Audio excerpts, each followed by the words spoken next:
I'm going to be using a hot glue gun, some fabric, scissors, and chrome mirror tape for this project.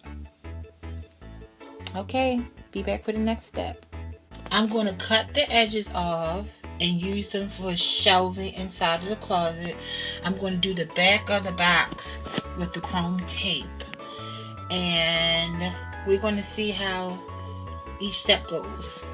Okay.